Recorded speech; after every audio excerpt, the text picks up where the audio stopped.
Thanks everyone for joining us today here, even though you might be interested in the next room. But thanks for your support to be here, and we can have a quite kind of conversation here we have. But end of the session, we will be talking, it will be more of an interactive sessions where we expect more feedbacks and questions after this session. Okay, so here I'm going to talk about on I call myself as a novel. Maybe you guys can judge whether it's novel or not. An innovative way of sustaining a public cord blood bank, both on financially as well as operationally. And you see the number of cord blood banks, when I saw this particular picture from Parents Guide, it actually reduced a bit since 3 years back. Either the bank got merged or they closed down. But the private banking is still more or less sustainable, and maybe the banking model and the operations around that in financially. So here we have two groups. What are the challenges we face in both public sector and public banking sector and the family banking sector? So we will be walking through that. And you see the WMDA latest annual report. The number of units, unrelated cord blood units worldwide, peaked up in mid-2015 and almost plateau after that for past 5 years.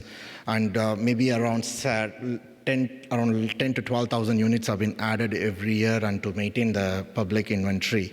But this is inclusive of all the cell doses, whether it's a small or big. And as per the analysis, we know that only less than 5% of this 800,000 units in the WMDA listing are potentially useful for transplant. And I think this was same slide was presented yesterday about the different sources of cells in hematopoietic reconstitution. And the PBMC in the past 2-3 years have actually substantially grown and overtaking the cord. And the cord has more or less in 2,500 transplants a year, and if you look into the last 2 to 3 years. So this shows, not as a decline, but more or less it's as a plateau or a stabilized state of utilization for unrelated cords which are shipped worldwide. And we had a golden era in 2010 to 2015 where majority of cords have been used for hematopoietic reconstitution. There are many reasons why this trend is going on.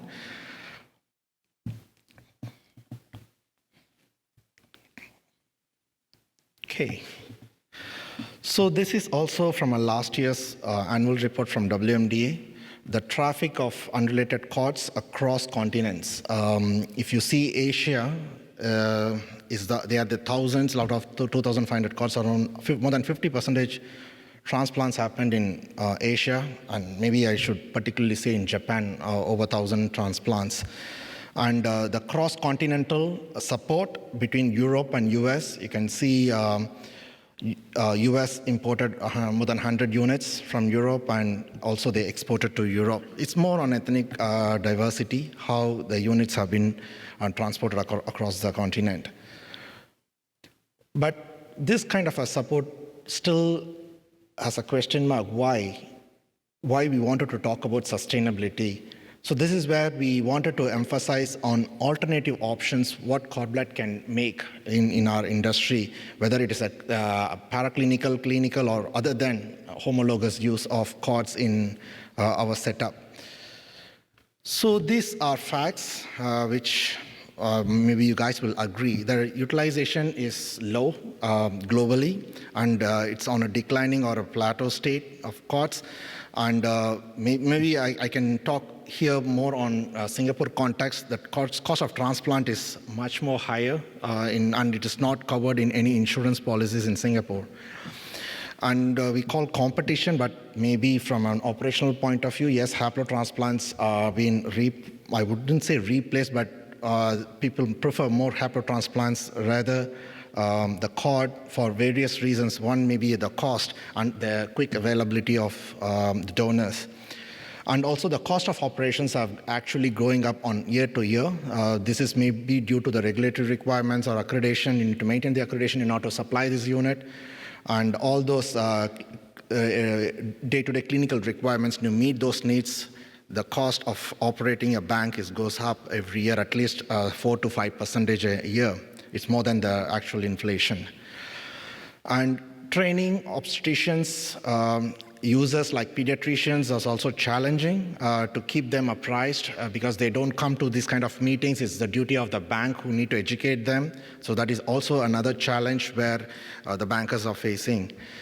And the decrease in quality of collection, because the quality of collections also determine based on the utilization rate. The delayed court clamping in Singapore was recommended somewhere in 2015-16 for 60 seconds. That also reduces the collection between 10 to 15 ml of blood, which will have a major impact on the quality of collection.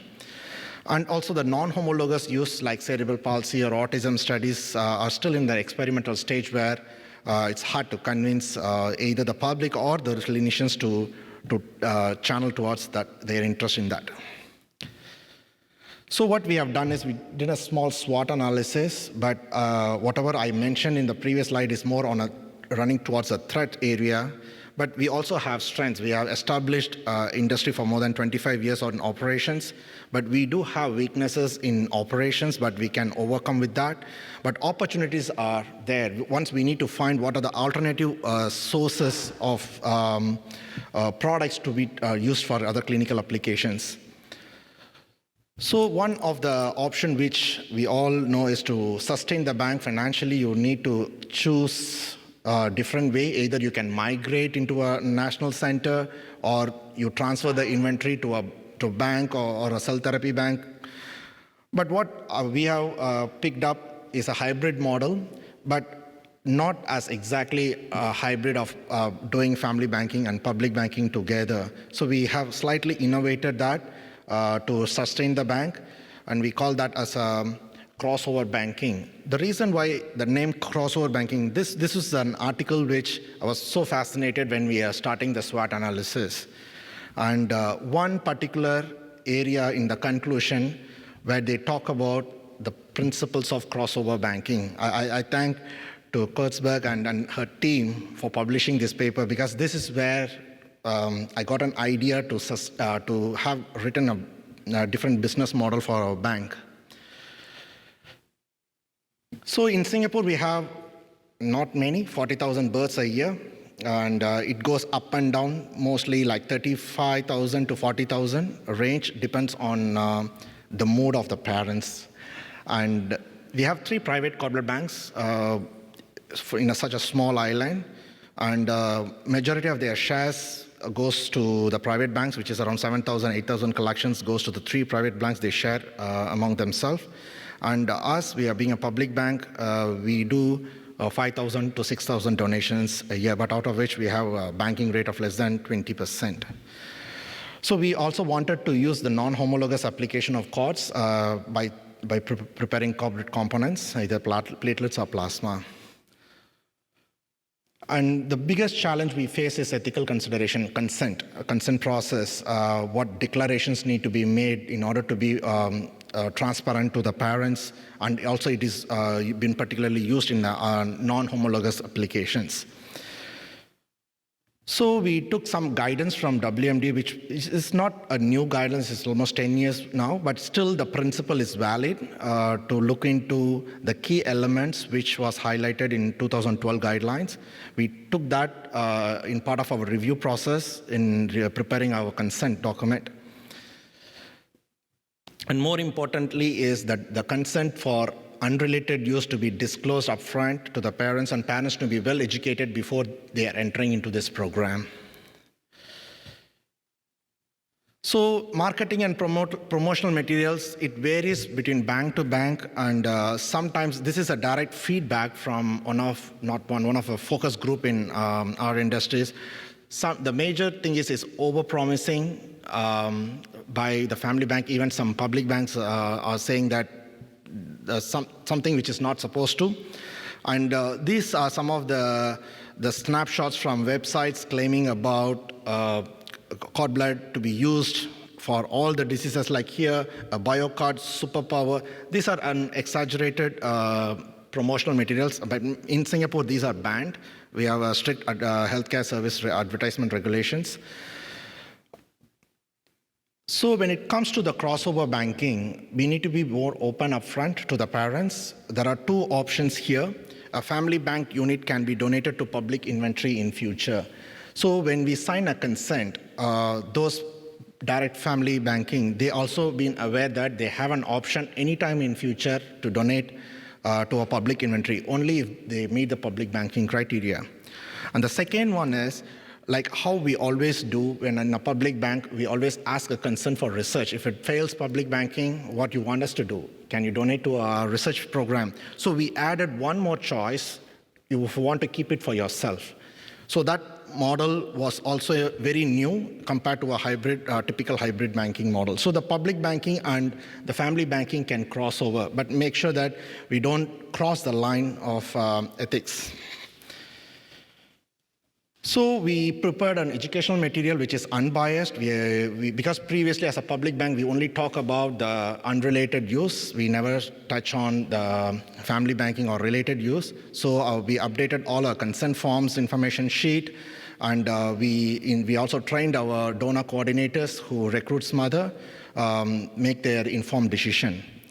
So the idea is to reduce wastage, whether it is a public donation or family banking. We wanted to, because we put a lot of effort in education collection, and we need to retain that product for other users, if not for public banking. So parents have been given choice in upfront to make their decision if it fails public banking, because we do not have time to reconsent the mother once the product is collected. Okay, so this we call a deferred donation under our community cord blood banking program. So they have been given a flexible storage period. We don't go and promise for 20, 21 years, which maybe is legally for an adulthood of the baby, but we wanted to be more clinically relevant. So we gave them two choices, 5 years or 10 years to store. And it is just for an agreement purpose. If a mother decided to donate her blood after 2-3 years, she can do so if the unit is donatable. So at the end of the storage, we will also educate based on the number of cells the product has, whether it is wise to continue storage or not. So those advice we provide to the mothers. And the acceptable criteria we have set for family banking as minimum as 400 million. This 400 million cells is in consideration of a kid going at like around 20 kilograms and lower grade, because it's not for a hematopoietic transplant, which is 25 million per kilogram, but is slightly lower for regenerative medicine or cell therapy. So parents are given choice. They pick, and they also are aware that they have an option to donate. So the principle is to sustain the donation, similar to what we determine for public banking. So we evaluate that before we make that decision. Okay, so these are some of the updated informed consents we disclose parents front. I highlighted certain points. They can be well aware before they sign the consent. And the family banking was added to our information sheet latest, and the consideration and limitations. We also talk about the limitations of both public donation as well as the family banking, so that they are much more aware of what they are going through. Okay, so this consent has two components. The information booklet is always in line with our actual consent. So that you can see there are three choices for the family public donation, and also the direct family. We don't get a consent upfront for family banking for donate in future. That will be taken at the later part. And we also have a separate research consent for research. So what is our expectation? The expectation was met. We expected at least 10% mothers will take this option, but surprisingly 15% mother opted for public to family if failed public banking criteria, and parents mostly choose 5-year storage period. And we have 75% of parents choose public to research, and 15% of family bank units are actually donatable in future, where this is our acceptable criteria for a public donation. Okay, the family bank are processed in same laboratory with all the public banking criteria except for the TNCs. So we process the same SOP, so there's no change in the process for family banking. Okay, so this is an outcome for, I can just mention on average we have 200 units banked under family banking per year. Out of this, 20% are eligible for future donation. And 250 units are banked under family banking failed public. So these are not able to donate in future because it's already failed the family banking criteria up front. So based on this model, we are able to generate $1.1 million revenue for the bank, which covers 25% of our annual deficit. So we're going to continue this for next few more years and see whether it can be done. We are also, quickly, I'll touch upon the non-homologous applications which we started. This also prevent wastage and also generate some source of revenue. We were providing cord blood platelet poor plasma for chronic dry eye syndromes. We have distributed over 100 packets of unit for 57 patients. This is not as a regular standard care, so that we have a regulatory special access route. It has been initiated by the physician. And also, currently we are exploring platelet lysate for diabetic foot ulcers. Still, it is in the earlier phase of a discussion with the clinicians. I think there are more potential options. I think the family bank currently using cord tissues for alternative source of mesenchymal stem cells for treatment. So these are still in the phase where many clinicians are exploring, even the industry partners. Okay, I'm not going to go detail of it. These are other alternative applications or non-homologous applications of cord blood cells in regenerative medicine and other cellular therapy products. Okay, so I wanted to conclude saying that we already have enough products, as we call a therapeutic biobank. Cord blood banks are no more restricted only for hematopoietic stem cell transplants. It can also be extended as a therapeutic biobank where the sources of stem cells are being explored, or not only stem cells, the other mononuclear cells can be explored to prepare advanced cell therapy products. Okay, we can't operate this without the help of donors, and this is one of our top donors. Since we started the bank in 2005, this mother gave birth to 7 kids, and all the 7 kids are donors for our bank. I think every alternative years or every year she gives birth. Okay, and it's good for us anyway.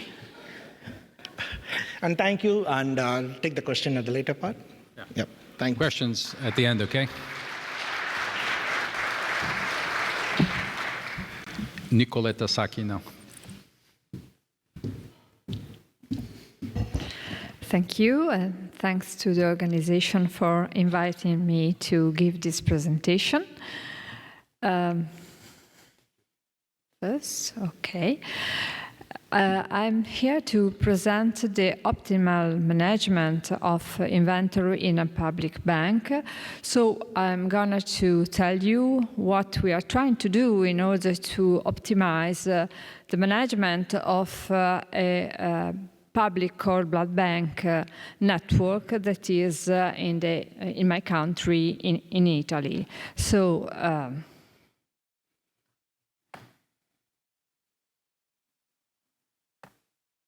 No. The green is not. Okay, now it works.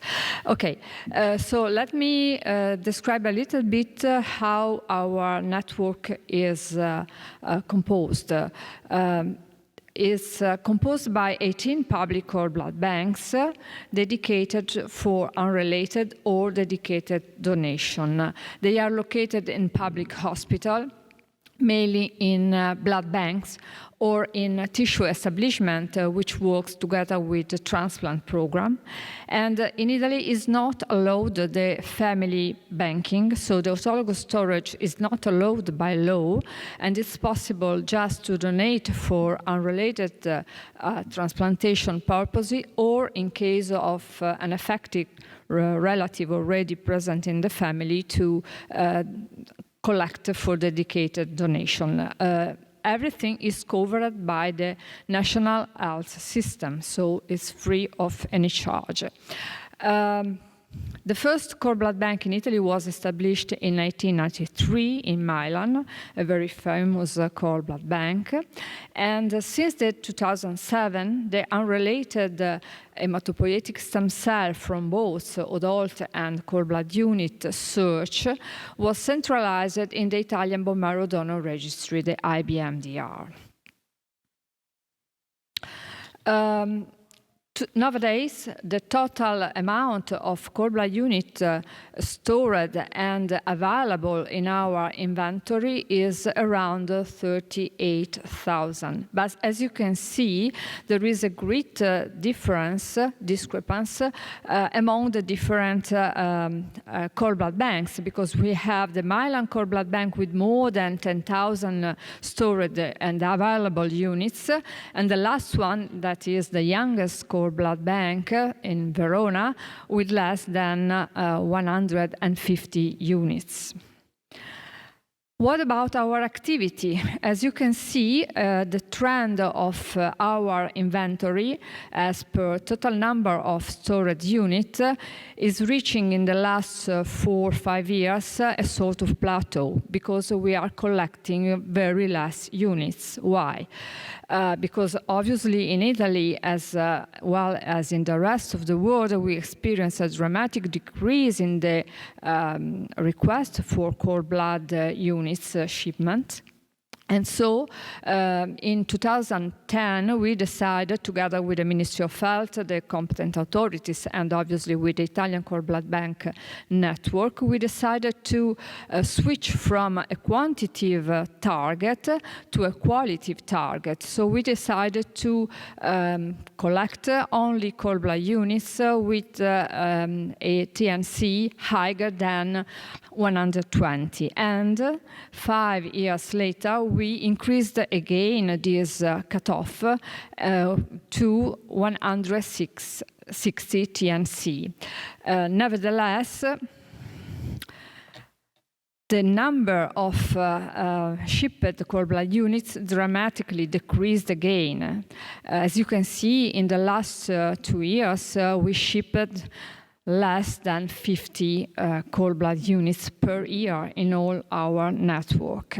So what we have seen, obviously, as the rest of the world, we assisted to a growth from 2000 to 2010.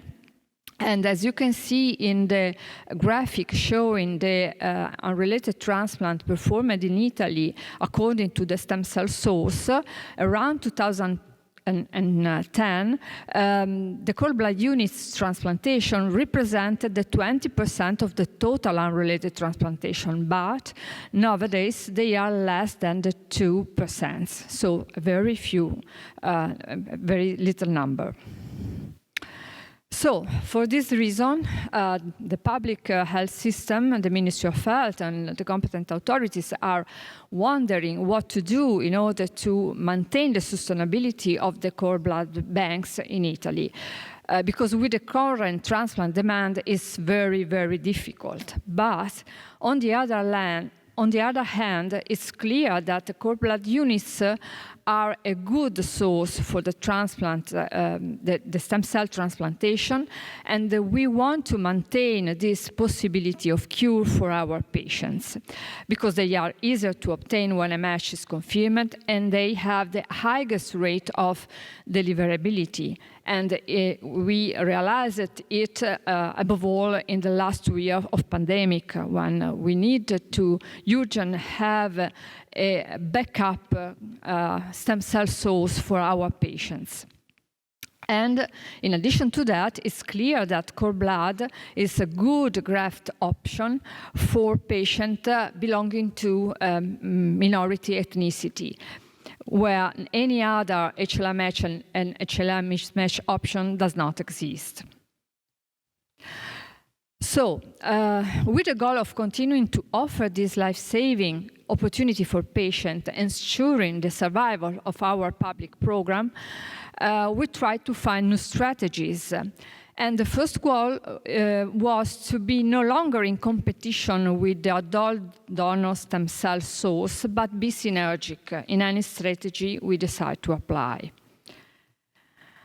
So, what action we took and we are still taking? First of all, we discussed a lot if to close some cord blood banks, to merge them, to avoid to collect more units. But at the end of the day, we decided to maintain the program exactly as it is, but to identify a strategy to select units that are very less likely to be selected for shipment. But so we decided to do that in a complementary way with adult donor inventory. Secondly, we decided to requalify our inventory, so to HLA high resolution type the cord blood unit with a very original HLA typing, and obviously to use the cord blood units also for other purposes. So, the first action for the reduction of inventory, we wanted to select units that can be discharged to avoid running storage costs for maintaining CPU with low probability of being used. So the first cutoff we put was considering the TNC. So the units with the TNC less than 100 were selected, and they are around 8,000 in our inventory. But in addition to that, we decided also to check the HLA of this unit, and we cross-check with the total adult inventory. And we found out just frequent HLA haplotype represented in both inventories, so in the CBU inventory and in the adult donor inventory. And crossing the two pools, we found out more than 5,000 units that can be discharged or designated to other use and other purposes, obviously. Then we selected also other all the cord blood units with a suitable TNC number, but with a rare haplotype for extension of the HLA typing. So typing them for any HLA locus in a high resolution. And we find out 2,000 of cord blood units with a very rare HLA phenotype. So we invited our cord blood banks to better type them.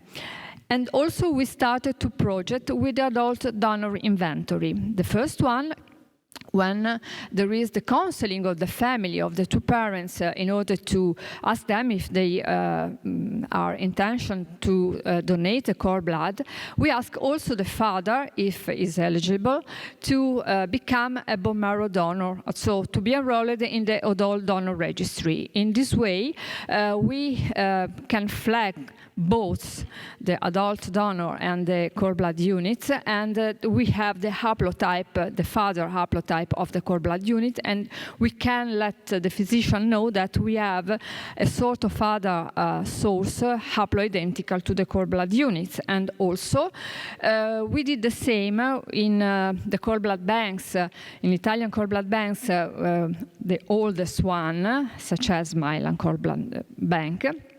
We asked them to check if we have some cord blood donor that can be 18 aged, because they they donate many years ago, and we have around 6,000 of cord blood donors that today can be enrolled in the adult registry.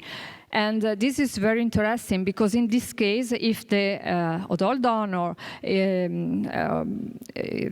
confirm the willingness to be enrolled in the adult registry, again, we flag both the cord blood and the adult donor and let the physician know that there are two sources of the same HLA phenotypes available for the donation, for DLI, or for clinical study to use both in some cases. And we had one DLI request from an 18-aged cord blood donor. And unfortunately, at the end of the day, the transplant center canceled the request, but the donor was available to donate DLI. So it was the first time in Italy that it happened. Then, obviously, we are also implementing the usage of cord blood unit for other purposes, such as Arun told us to produce platelet, red cell concentrate, eye drops, and they are very used in our cord blood banks because they are also blood banks, so they are used to do that. But we are also exploring the possibility to constitute an off-the-shelf inventory with cord blood-derived CAR T cell or CAR CIK cell, and also mesenchymal and hematopoietic stem cell from human cord blood as a transplant organ scaffold. To do that, the first target was to maximize the output and minimize the effort. So to satisfy the higher number of patients with an HLA-matched product and maintaining a slow number of CAR-seq banked units. So to do that, again, we performed an HLA phenotype frequencies and HLA haplotype study across with the adult donor inventory. And we make a simulation, and we find out that considering the 30 most frequent haplotypes in Italy, with 3 units banked from each haplotype, we can satisfy the 77% of 100 patients needing a CAR T cell or something, or some other product. And we are also considering the same. We are just starting this study in these days to see if it's possible to evaluate the HLA matching between the seized organ donors and our cord blood unit inventory, in order to provide HLA-matched cord blood unit to obtain self to be used as organ scaffold. So the idea are a lot, and we hope to maintain the sustainability of our inventory, because obviously these cord blood units are a fantastic biological example of cell that can be used in many, many purposes. Thank you for your attention. Thank you, Nicoletta. Peter? Oops. Go back. There we go. Good afternoon, everyone. My name is Peter Baywin. Thank you to the CBA for inviting me here today to talk to you about growth. In terms of my scale of responsibilities, I oversee a private cord blood bank in the United States, Canada, as well as Australia. We manage the CBR cord blood registry brand in the US, which is the largest private bank.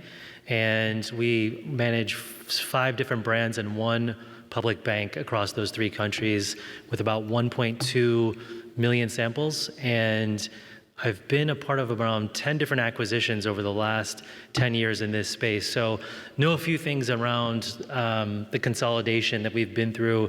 And I'm not here to talk to you or lecture anyone about the do's and don'ts, but certainly been through a number of different experiences over my tenure in the industry. And I think what you've heard from my colleagues here around collaboration is really the key message, as we're all here passionate around this industry and working together, and collaboration is really the way it needs to go, moving forward. So talk about a couple different themes.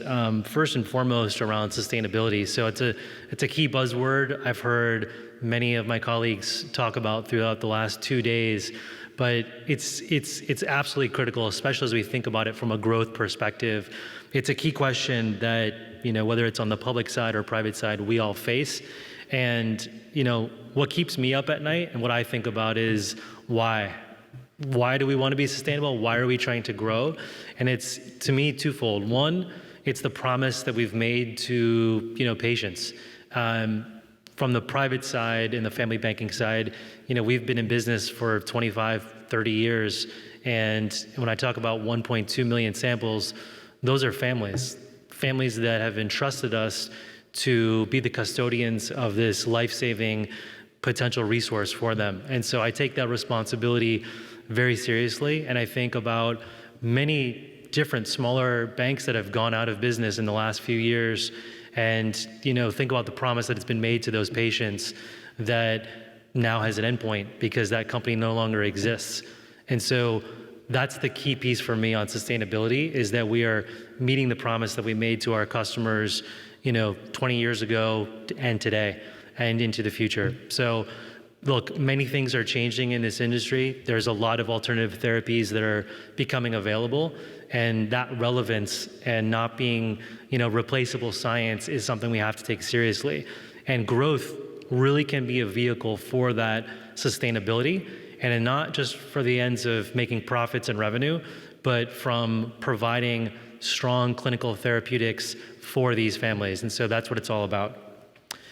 So in terms of the negative side, what happens over the next few years if we don't change our pathways? And so don't need to be a doomsdayer up here, but I like to think about what happens if we don't have the type of collaboration that is imperative to drive sustainability. In my mind, I've seen this happen from whether it's some of the smaller banks that I've seen, or if I use the US example, which has consolidated over the last few years, there's, with less voice around this therapeutic category, whether it's private or public banking, there's fewer conversations that are happening at the healthcare provider office, which means more families, when they go through their birth plan, aren't aware of this even being an option, whether it's to donate that could help a family or privately store. And the fewer conversations that are having means less samples, obviously, that get stored. The overall repository gets smaller and gets outdated. And there's less interest in research within this category, where research could be donated elsewhere. So, that's a really important piece. And I constantly will think about, in our growth strategy from the family banking side, where do we want to be in 10, 20, 30 years? So I talk about the families that I hold us as responsible as these custodians for the last 30 years. What about the next 30 years? And again, if we don't continue to evolve, there will be no place for us in 30 years. And I take that something that we need to think about very seriously. So what are the pathways to growth? Nothing extraordinarily unique here that fits any other organization that we'd work with, or probably any other industry. But unique to our industry, a couple of key themes. There is organic growth for growth's sake, and I'd say that's probably the most challenging one my organization faces. When there's less share of voice and less companies out there, trying to drive organic growth is very difficult. It's very expensive. Nationally in the US, we see penetration rates to be around 3 to 6%. Some major metros, it could be as high as 10%. But the scale to invest to drive that education, especially when there's only a handful of organizations driving it, as the industry consolidates and shrinks, it's very, very difficult. So from a private organization, then you say, well, we could take market share and you could, take the other competitors away. And that is a pathway to growth, but it's doing so within a finite pie that is continuing to shrink. So that's a not advantageous way of growing in my book, and one that we don't like to do. There's acquisition, which can be certainly accretive. We've, as I mentioned, acquired nearly 10 banks over the last 10 years, and it has provided pathways to growth. But one of the things I've learned is when you do acquire another bank, that share of voice disappears, and it's not as if that volume is sustainable. It actually just disappears from the marketplace. And, as I've thought about our growth strategy for the next 5 years, if we get into more consolidation and acquisition, I would actually consider running the separate brand as opposed to consolidating it, so that you maintain that share of voice in the space, both to consumers and to physicians. And it's something that we've modeled and we're working with. We have a partner in the US that we run that as a separate brand.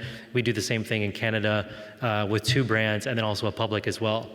I think collaboration, I think this one has to be key, is, I think Nicoletta talked about the collaboration happening in her neck of the woods. I also think the public and private collaboration is a big opportunity. It's one that's been talked about for years.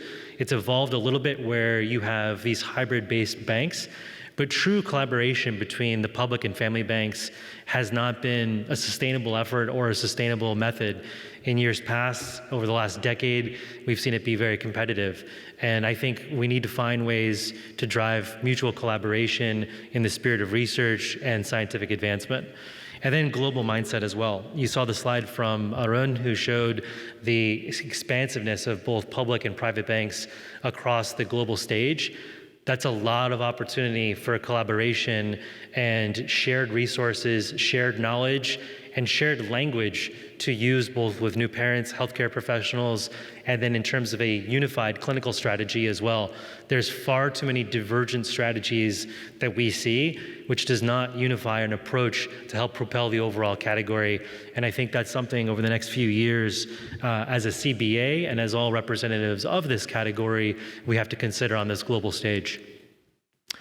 From a why we do it, I talked about, my viewpoint, which is around helping families. And then I think this is a key piece, is just, the benefit that I've really tried to instill upon my organization and my team, that at the end of the day, that's what we're here to do.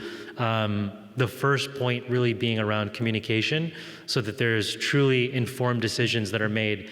It's always a shock to me. I can be anywhere around the globe and I have a conversation and someone says, "What do you do?" And I could say, "I work in stem cells," and they go, "Great." If I say, "I work in cord blood," they scratch their head and say, "What's that?" And I don't want that to be the conversation. And then if I bring up what this product is, whether it's public or private, they go, "Wow, I wish that's something I knew about."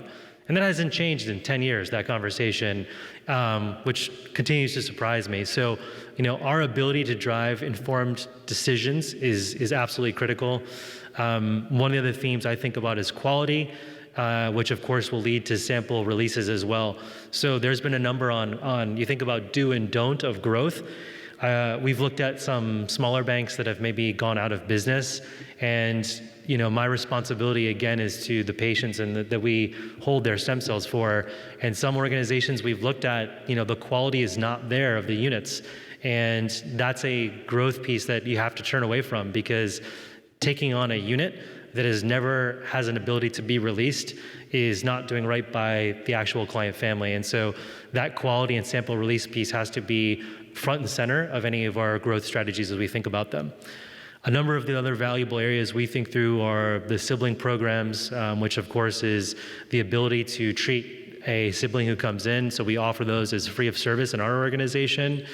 And much of this is around propelling research as well.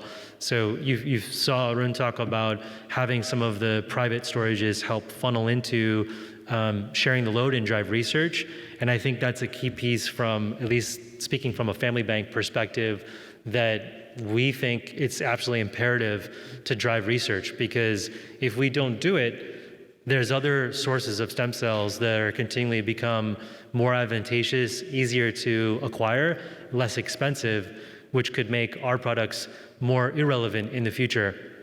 So one of the things that we've developed over the last few years in my organization is something called a family health registry. And in that, as I talked about 1.2 million clients that we work with, we look at the different conditions that the families are faced with in an open registry. And what our goal is then to understand within that population what kind of conditions are in their family health histories, and from that, what types of research might we pinpoint with stem cell therapy that can actually help them as well. And that's the connection of using big data and research, as well as these big populations, to target relevant therapies in the future. As I mentioned, the global connection and partnership approach, that actual research vehicle is within the four walls of my organization. I think opening that up on a global platform could be very interesting, because then you're talking about a worldwide family registry, perhaps, where you're using big data to mine millions and millions of patients and target research in new ways. I think also from a consolidation and growth standpoint, I think it's our responsibility to drive down costs and drive access up. So if you've looked at the private family banking category in the United States, as we've grown, our costs have come down as well. Over the last 3 years in particular, we've brought down upfront pricing by 60% to make newborn stem cell storage more affordable for more families, and that's going to be a continued theme of growth from my perspective and my leadership position. And we talked about the importance of digital information already. So really, in summary, in terms of the do's and don'ts, this again makes me feel like I'm teaching a lesson up here. It's not. It's just some of the accrued knowledge that I've gained over the last few years. So always have the client mindset first. Don't take profit over clinical progress. As soon as you take your eye off that clinical progress piece, you will lose the value proposition to which you're actually talking to consumers and physicians about in the first place. Don't, in terms of cutting the competition that exists within our category. It's only a catalyst for destruction of growth, so we have to get our mindset away from that.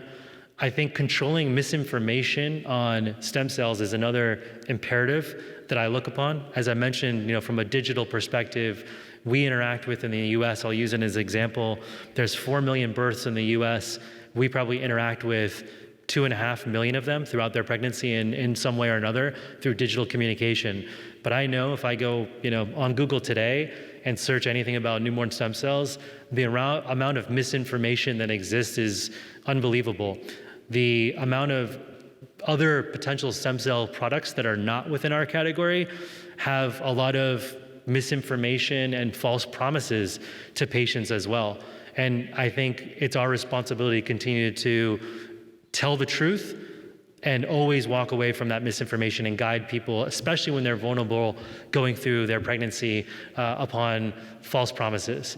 And then lastly is, focusing on scientific integrity. I talk about this with our organization constantly, and even goes down to, our sales teams that are out there talking to healthcare professionals or even consumers, that it has to be a focus of the science first. As soon as we leap away from that, you will lose the trust of physicians, lose the trust of patients, and that'll be, a detriment to our growth. So just a couple of the themes, as I mentioned, that, we've accrued over the last few years, and I just look forward to, a new chapter in this industry over the next couple of years in collaboration with some of the great colleagues here from a growth perspective. So thank you for your time, and I'll pass it off to Roberto. Thank you, Peter.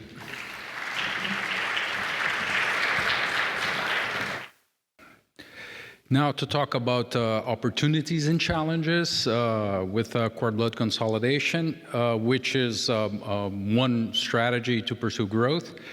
And first, let me introduce myself. I have an obvious conflict of interest. I'm a shareholder of a private bank in Brazil called Cryo Holdco do Brasil, which is part of a pan-regional bank called Cryo Holdco de Latin America.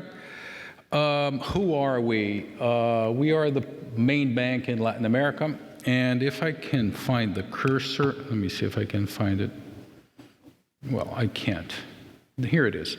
I helped co-found one of these banks here in Brazil, and the reason I'm here is that I was bought out in a consolidation process, and I wanted to share some of the learnings with the group and discuss many opportunities and what are the key challenges out there.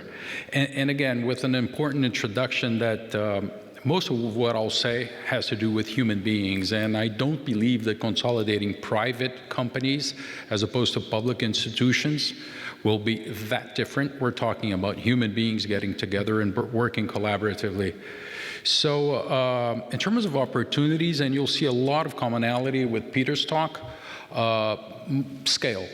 growth. You accelerate growth, and what does that translate into? And I'll try to give some substance to this obvious statement that mergers bring scale. And I think impact is the first thing. Second, quality, growth, and efficiency. These four aspects. And I'll dive deep into each of them.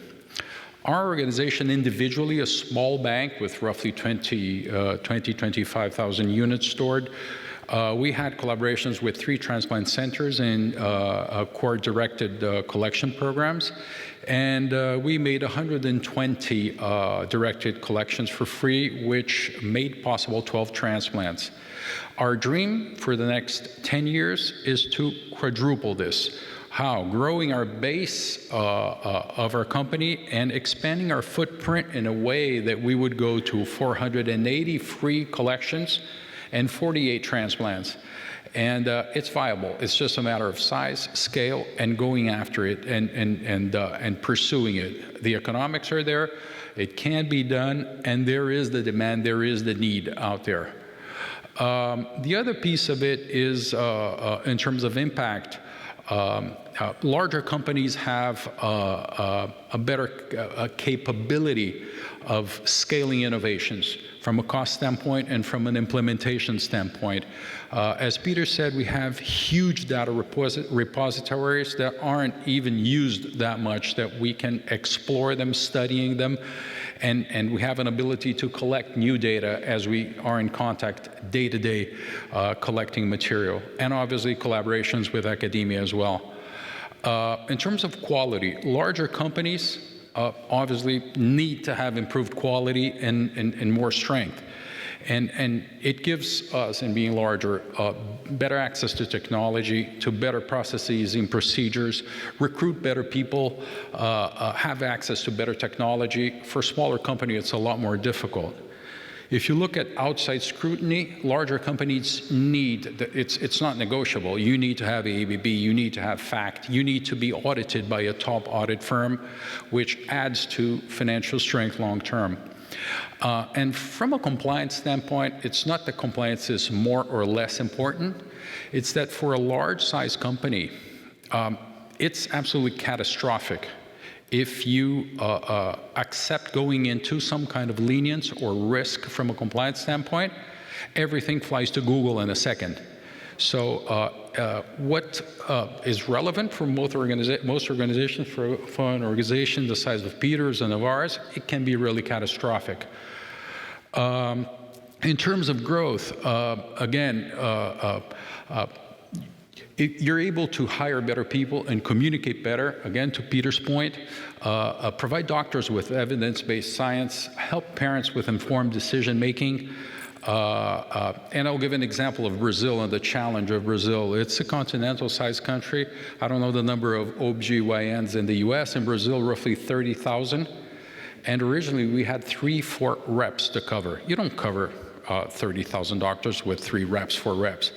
With 20 reps, you may improve your coverage, but size is a big hindrance, a big obstacle to cover the doctors, who in turn will help you communicate properly and somehow occupy the digital space with curatorship of good content, and let the word of good science and good information and fact-based information be out there, and use all digital marketing to make that happen. In terms of efficiency, and here's a very important point, I'll try to pinpoint specifically 2 or 3 examples of efficiency, and I think they're very compelling. In Brazil, we have 213 million people and roughly 22 million people living in one city, which is São Paulo, where I live, and 2.6 million births.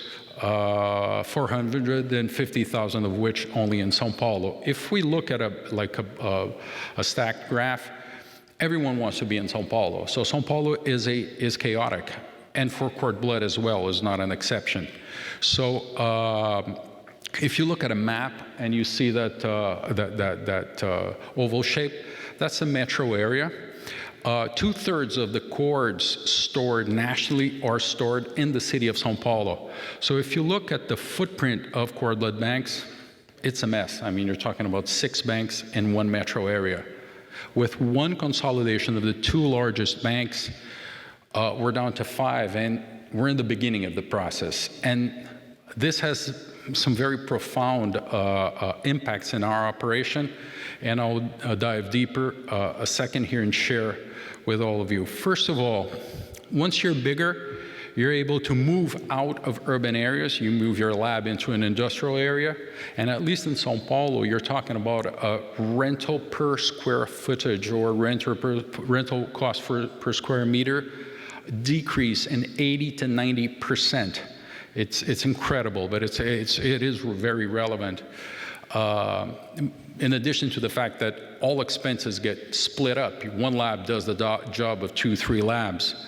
Variable cost, you're able to manage logistics costs down, so your nitrogen cost, which is relevant for us, drops 50, 60, 70%. And you're able to have a lot more negotiation clout with your suppliers and negotiate better terms for your raw materials. It's the best thing for suppliers to have 6 labs in one city and all this redundant structure and a very reduced negotiation power on the side of us, right?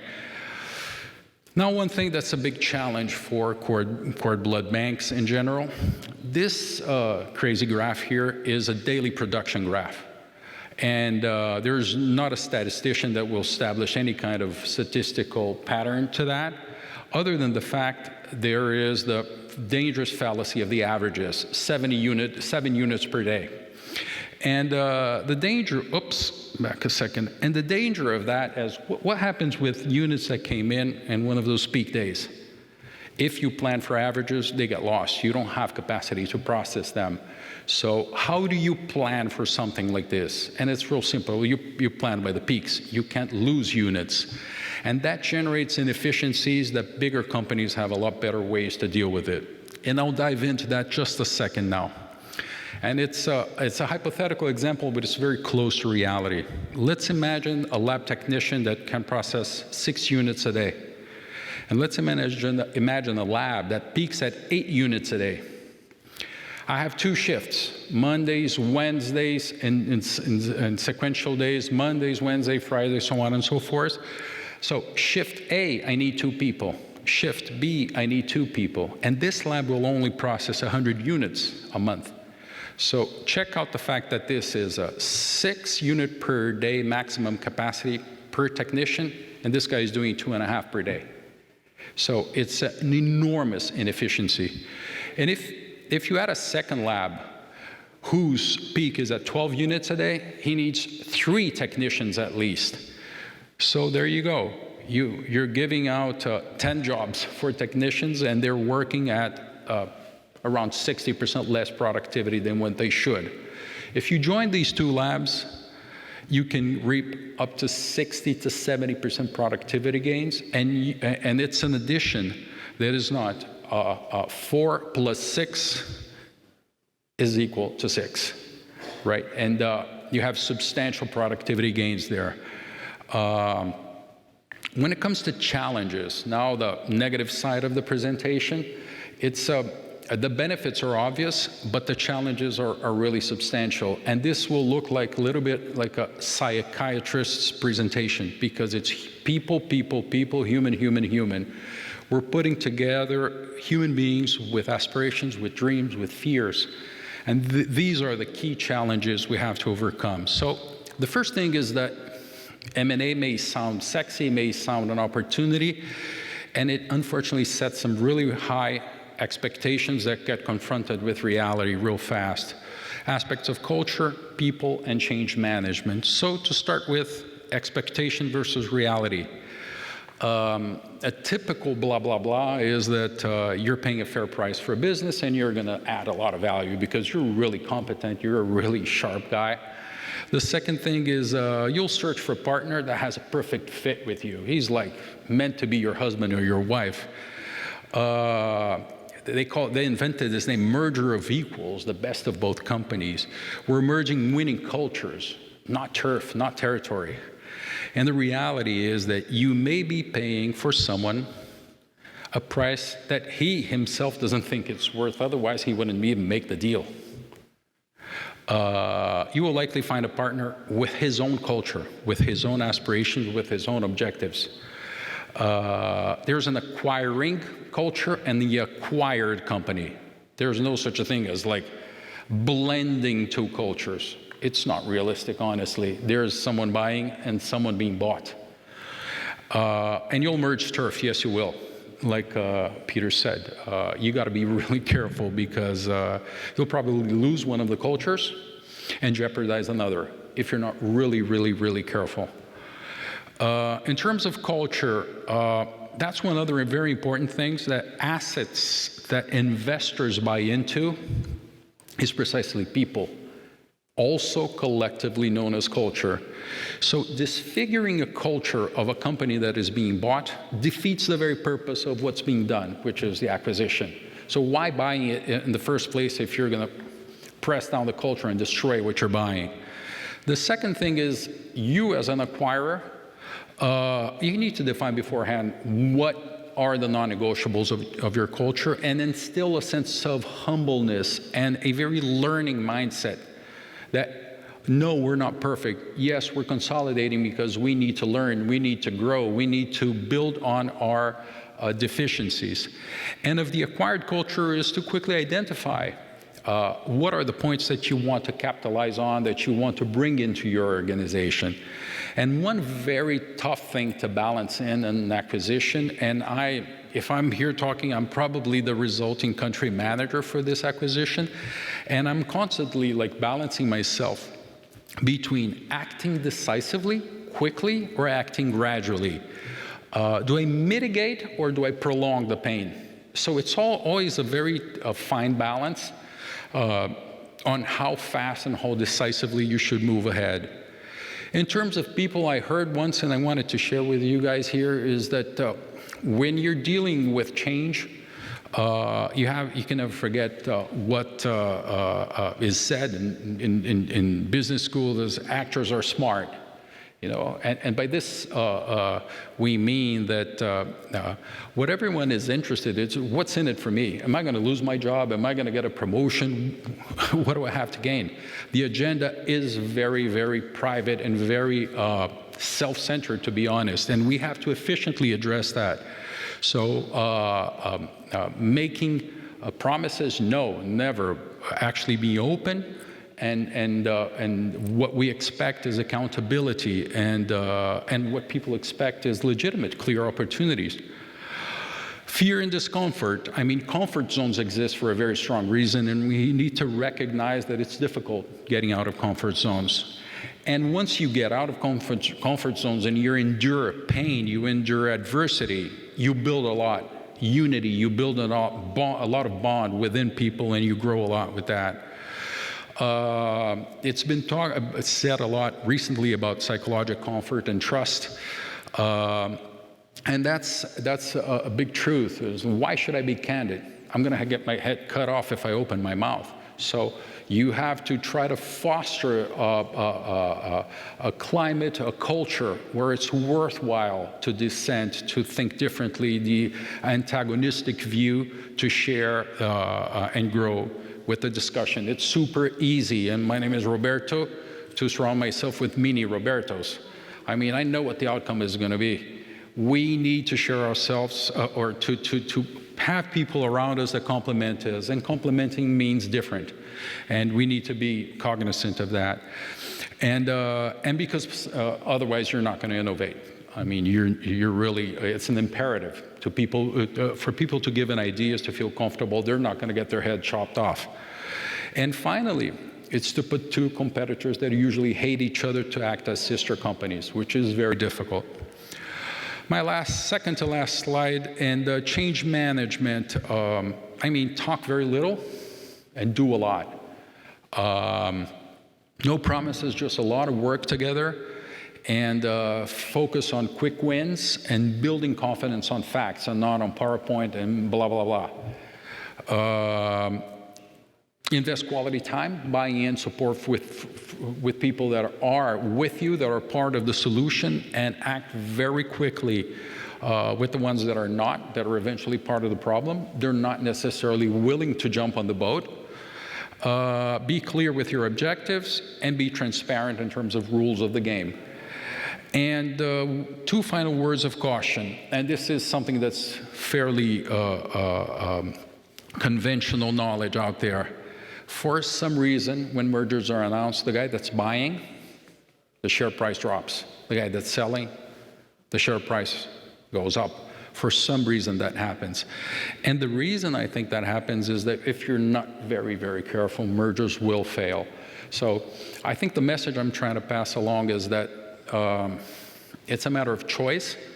If before going into a merger, you may think you're a big fish in a small pond. After a merger goes on, you realize you were a small fish in a small pond.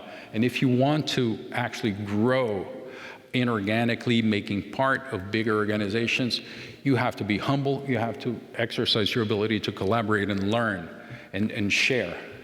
Otherwise, it'll be a slow growth. Okay? So that's what I had for you guys today. Let's go on to Q&A now.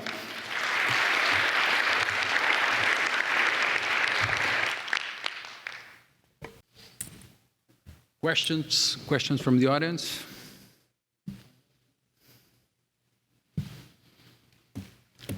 I have a few here to Do you have a question? go ahead. So I'm Chris. I'm Chris Su from Thermogenesis. And when you're looking at industrial reports, there are almost 500 banks, public or private, globally. In your mind, is that too many or not enough? You mean 500 banks globally? Yeah, just the number, from the number perspective. So 500 globally. Do you think from an industrial perspective, is that too many or too little?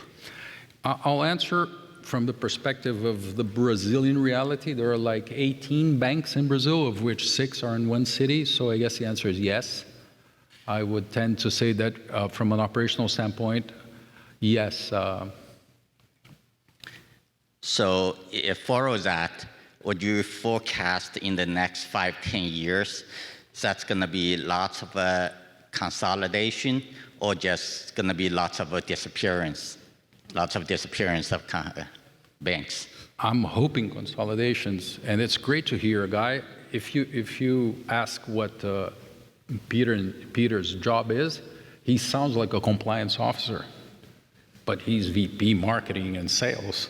And why? Because he has a big responsibility at not only growing, but growing properly. So I'm hoping consolidation is the key strategy, yes.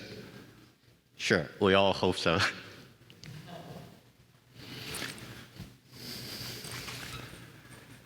Okay, so I have a few questions I prepared here for us to discuss, and one of them we were talking before, and that has prevented our sector to grow a lot, and it's initially a very open-ended question.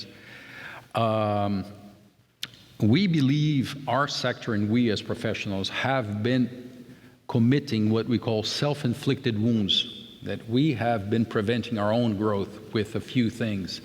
What are things that we should stop doing and things that we should start doing to help growth in our sector? I'm sorry. What are things that we think we should stop doing that have been preventing growth, we as professionals, and things that we should start doing that would help growth? Yes, I think that core blood units are a fantastic inventory, and we try to maintain this source of stem cell, and obviously the clinicians are more attracted by other source of stem cells, such as from haplo. There is a big competition, so we, as Italian National Registry, we are doing the same that is experiencing the Anthony Nolan Registry. So we are providing to the transplant physician all the possibility in order to extend the portfolio of the patients. And so the patient can have an adult donor, a cord blood donor, but currently it's very difficult that the transplant physician still choose the cord blood source. So we are trying to maintain the expertise in this particular aspect to assist the transplant physician, to help them to add the usage of cord blood units. But actually, currently, it's not so easy.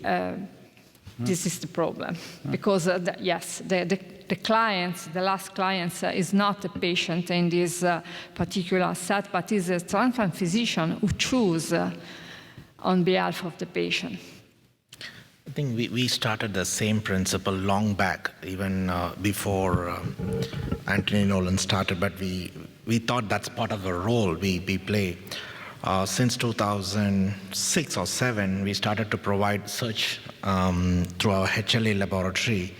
And when we start listing directly through WMDA, then we have an opportunity to serve the transplant center directly based on the turnaround time which we provide as a cord bank, the queries, rather than going through the registries. So all the local transplant centers in Singapore search cords directly to us, and we pick the right cord for the depends on the kind of diseases and whether it's adult or pediatric cases. So in this way, we try to avoid the registry part, and also the time spent on queries to and fro has been shortened, so that the order to shipment ratio, the timing was as low as 2 days for all the record reviews and transplant. So in this way, we are able to expedite the shipment process. That we should continue to explore all the banks to see whether through the registry or themselves they have resources. What not to do? That's a tough question because we already started doing things. One thing which we can is like from a Singapore context, we are such a small island, we have 4 cord blood banks. If you see the resource management, as a proper resource management, we could combine all the 4 cord blood banks. If all they work together, they can have a combined storage facility. The operations cannot share, but at least the common areas like laboratory, common laboratory, as well as the storage inventory areas can be shared so that the cost will go down, so it can be better operations. But individually, the operating model differs between bank to bank. So in that, they can keep their identity, but the cryogenic storage room, I think whether it's a public banking or a family banking, the principles of cryo storage is still the same. Okay. Peter? I think just two themes from my perspective. One, in terms of the start, I think having an industry unified vision of where we want to be in 5 years or 10 years is a start, because I think, I missed your name, the gentleman from Thermogenesis, but he said 500 plus organizations, private, public, that exist globally. I have a feeling if I talk to each one of them, their vision for what they think they should be doing in the next 5 years is different. And so having some perspective, if you look at analogs of other categories, there's often a unified approach to what they're actually trying to solve, what they're trying to do. And I think we need to ask ourselves that existential question as a collective group, and the CBA is a wonderful platform for that. In terms of stopping, I'd say stretching the truth and the facts is one for me, because I feel like that impacts the credibility of this category. And if you, again, go to those 500 organizations, the way they talk about the benefit and, ultimately the features and benefits and what can happen, it's very different. And I think that creates a collective mistrust in many places, specifically, I'd say more so on the family banking side. And I think that's an area where having some commonalities around not stretching the truth and having that misinformation can only be, benefit the organization and also benefit the category in the long run. Mm-hmm. Yeah, what I would add is, and we were talking this morning with Donna and the rest of the advocacy steering committee. I would say simplicity. We were talking about CBA. CBA is comprised mostly, let's say, by super scientists. What do super scientists do? Super science, right? Super advanced. The task, the challenge of growing the sector has a lot more to do with simplicity and explaining and being transparent. What is this for? Has it ever been used at all? We get this kind of question. Is cord blood dead? Haplo replaced it? Some very simple questions that, with hard data, putting a database together of transplants, public bank transplants, private bank transplants, what disease, donor relationship, what basic technical criteria, cell count, et cetera, yes, it's been used, this kind of disease, this kind of clinical trial. I mean, very simple, focus on the simplicity. I have heard from customers talking to families, and they're saying, listen, there are no earthquakes in Brazil. You're trying to sell me insurance against earthquakes. I said, no, it's not insurance against earthquakes. It's about the health of your family and a likelihood that is not zero. It is low, but low and zero are very different. And it's up to you to judge if the price that is charged to you to protect yourself against this low probability is high or low. It's not up to me. My job as a professional is to help you make an informed decision. It's not simple, it's not rocket science. So that's the communication challenge we as professionals should embrace: simplicity and transparency. Yes. Hi, Wouter Vandhoff. I work at the Cleveland Cord Blood Center. We're a public cord blood bank. So you were talking, and I speak from that perspective, public cord blood banking. So the banking strategies have largely been based on if you build it, they will come. You collect what you can. Can you speak closer to the mic if you can? Oh, is this better? Yeah, thank you. So my question is around prospective banking strategies. So in public cord blood banking, the strategy is being you collect what you can. You approach whoever is willing to donate, you bank it, and then you'll find a utility for it. That is the part that is not sustainable. It's too expensive, and the utility rates are too low. A current transplant, utility rates are about 2% for an inventory. How can we be smart about a proactive, prospective collection strategies that target specific needs?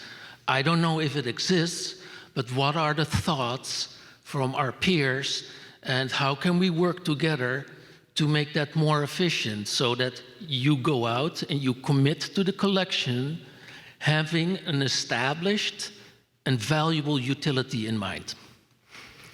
Open question, but I'm curious about your thoughts. Dicoletta and myself, we were chatting about, for example, being proactive about mixed ethnicity units that have high demand and low supply, and what can be done to direct your very scarce resources to high demand, low supply units such as mixed ethnicity. Yeah. Right, Nicoletta? Good question. In fact, what we are trying to do here is exactly to be proactive. And we perfectly know, we made a study in the Italian registry demonstrating that the new generation, the children, the affected children, actually have less probability to find an adult matched donor because they are more mixed for some reason, even if they are Caucasian, Italian, and so. So what we are trying to do is to collect units from a mixed couple, from minority ethnicity, even if it's not so easy to console these population, but we are trying to do that. In fact, for those particular cord blood units, we do not pose any cutoff at the collection, but we collect even if the TNC is lower. Because we find out that, above all for children, the new collected cord blood units are a very helpful source of matched or partially matched HLA stem cell source. So this is the action that we are trying to do.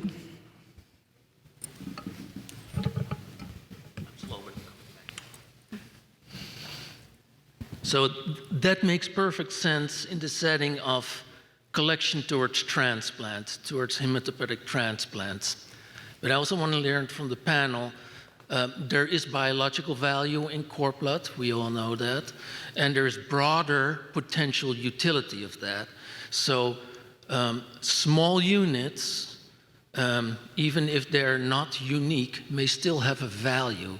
So that is what we're trying to balance all the time, is, how do you minimize your collections to not make it excessively expensive, for the return of investment that you get, but how do you preserve the future potential in that? So for transplant, we know certain cutoffs in TNC, CD34s, et cetera, Even if we would saturate the transplant demand, sustainability for cord blood banks may or may not be achieved. We believe we need to diversify, but we currently do not understand yet what strategies you can use to ensure that you are collecting and supplying the correct and the valuable units. Actually, the demand versus supply, but here the demand is not as much what we expected 10 years back or 15 years back. What we can do, diversify, is one good thing rather than focusing only for transplant. Because that's the narrow where the industry started with, the hematopoietic stem cell transplant. But now with advanced cell therapies and exploring the biology of cord blood itself, there are a lot of small molecules identified which can be used for immunotherapies and so on. So the biology should be explored further so that whatever the material which we are collecting is not just for a transplant. It can be used in future for advanced medicinal product preparation as a source of material. So that we should call ourselves as Cord Blood Bank 2.0, where this is the next generation because we have an infrastructure already set up in a cord blood bank, but use this as a therapeutic biobank and sustain it in order to develop the future. Either it can be a fresh product or a cryopreserved product. But I would rather not to, like for example, collection cost is a bare minimum compared to the processing and testing and banking. So I'd rather increasing the inventory of smaller units. We will be focusing on high units because these are all bio-waste anyway, and it can be easily collected at a higher volume. So our focus should not be restricted only for transplant. So if you have a broader consent, so that it can be used in future, in working with the scientific community or even in the industrial partners can help to sustain the bank in future as well. Yeah, one thing that I would add, and full credit to the CBA leadership. Prior to the CBA, there was little to no dialogue between private and public banks. And I gave an example of 480 collections that we will make in Brazil that are almost like public bank. In reality, they are private, but they're meant for directed collection. The percentage of use of that obviously is low. Why can't we expand that and do it in collaboration with a public bank? That can be done. That can perfectly be done. A second thing, why is the percentage of lost units that are not stored, of the units that are collected by public banks, so different from private banks? What are optimal practices and best practices that can be shared among banks? It's not just the fact that one cutoff is 1.2, 1.4, and the other one may be 0.8, 0.7. Many times there are operational practices that are different among companies and that can be shared. Again, until recently, prior to CBA, there was almost no dialogue. And right now there is dialogue. And I'm not sure a private bank could afford of 100% of its units to HLA type, all of it, but eventually of a very restricted piece that has to do with a directed program for transplants that can be possible. And you'll accelerate at very low cost for the public bank a growth in inventory in the public bank again. Collaboration, I mean, at the end of the day. Well, we have 2 more minutes. Any other questions? Thank you very much. Let's adjourn for today. Thank you for your presence.